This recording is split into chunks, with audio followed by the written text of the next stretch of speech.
Bon alors, suite à la mise en route du 1600 pas super concluante, j'ai sorti le 09, un beau 09 d'époque, hein, pas de l'art pro,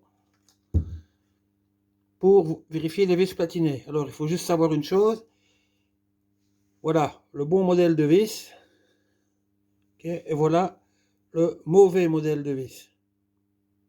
Pour un 09 je parle, hein, parce que pour un origine, celle-là ira très bien. Parce qu'en fait, la petite cosse, ici donc qui vient se brancher ici à l'intérieur, sur le 09 elle est ici en arrière, sur les origines elle est plutôt par là, donc le fil part de l'autre côté. Le fil part vers l'avant, et pour le 09 le fil part vers l'arrière. Donc on place la vis ici, clac, comme ça ben, le fil vient là-bas, là-bas derrière. Ça me paraît évident que si on a les vis qui se mettent, hein, elles s'emboîtent,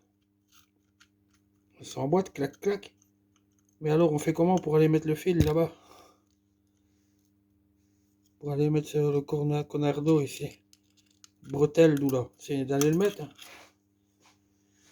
Donc ben on va tenter de sauver celle-là. Parce que je n'en ai pas d'autres sous la main. Donc qu'est-ce qu'on fait? On regarde l'état des contacts.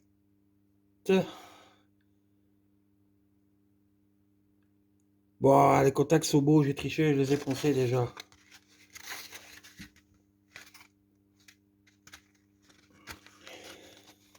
L'essentiel c'est de poncer les deux en même temps. Les deux côtés. Comme ça.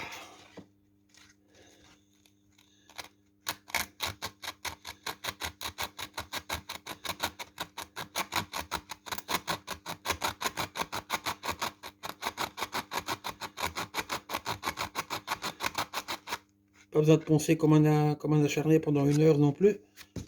Voilà. C'est propre, hein. Ils étaient archi dégueulasses, archi oxydés, archi tout ce qu'on veut. Archi pas beau, quoi. Donc, bah, qu'est-ce qu'on va faire?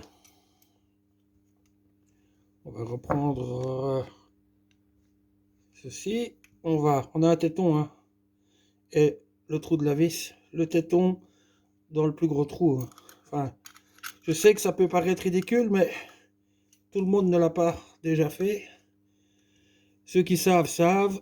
Ceux qui ne savent pas, ben maintenant ils sauront. Alors, ben, la petite vis, pas toujours évidente à aller mettre à sa place.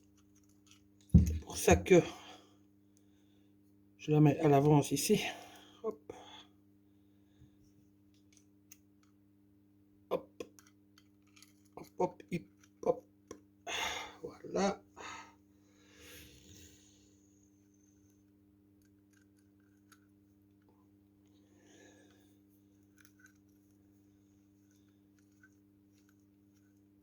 Voilà, c'est serré. C'est mis. Alors, qu'est-ce qu'on va voir? Oh, mauvais exemple.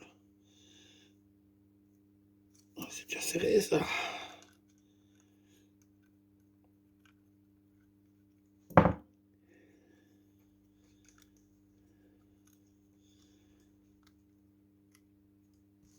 Bon, ici, j'exagère un petit peu. Attends, on va les serrer.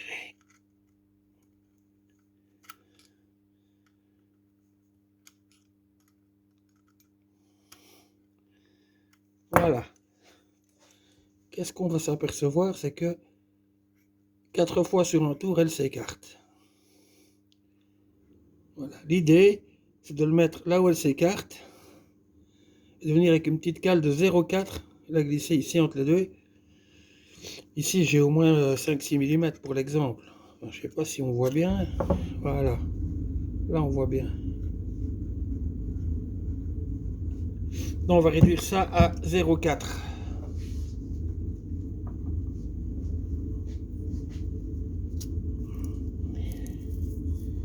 0,4. On va tomber dessus tout de suite. C'est écrit là, comme le port salut. C'est écrit dessus. Bon, ici, évidemment, on a au moins 5 mm.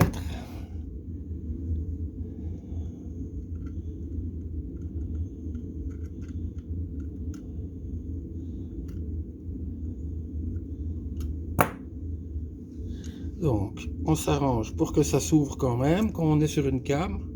Est-ce qu'on voit bien que ça s'ouvre? Oui. Voilà. Donc là, on a ouvert au max. On voit que... Non, on voit rien. Là, on voit bien que on a beaucoup trop d'écart. Alors, je vais trouver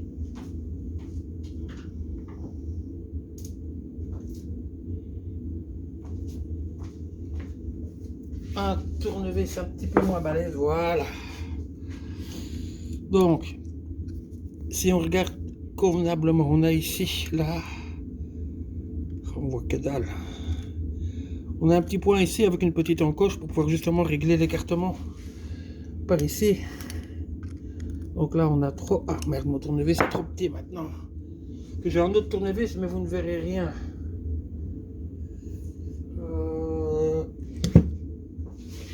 Alors,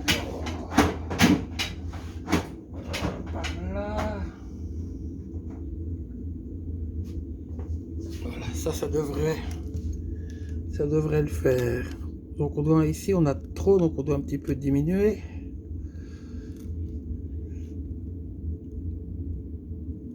Voilà. 0,4. Passe gras. On voit que c'est pas flagrant, hein, mais ça s'ouvre.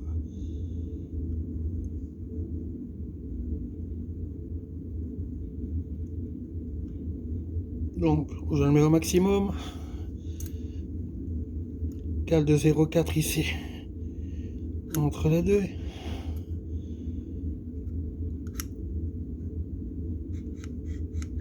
Qui passe très bien.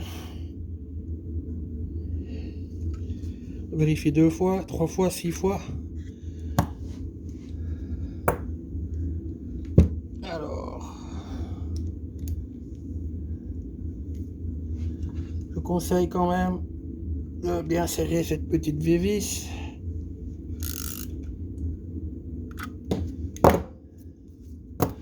Alors, on revérifie après serrage qu'on a toujours